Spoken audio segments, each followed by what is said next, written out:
the songs all kind of happened really organically during the pandemic when kind of things were happening at a different pace, and also there was a certain amount of stress level going on, and I don't know about Chito, but for myself I discovered that my creative juices really flow when the stress levels are high.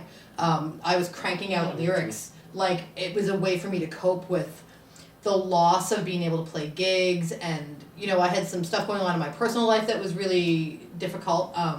Someone in my house who was ill, and so COVID was a real fear. It was a real threat.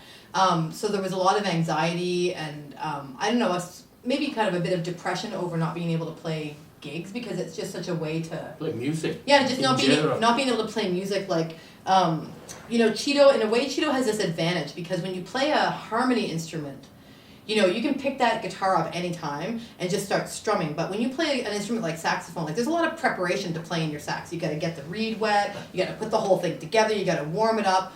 I can't just like pick up my sax and play whatever I feel like. That it's not the same. So for me, not being able to play with other people was I mean, I don't think it's an overstatement to say it was devastating. It was like my one thing as a mother and as a wife who stayed at home, and it was my one thing to get out of the house and be my true self, So for me that was really hard, and I think a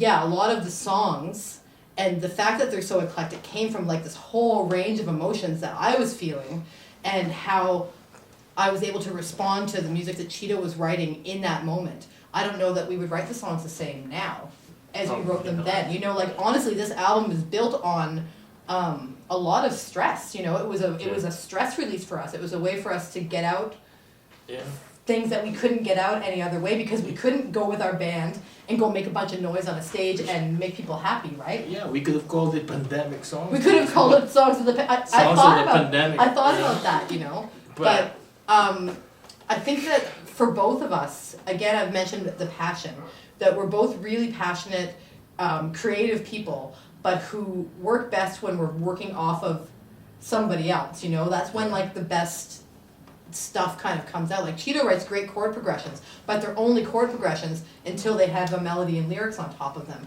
And the minute that happens, then it becomes a song. It becomes a real song that is telling some kind of story, whether it's actually my story or it's just some words that I'm writing,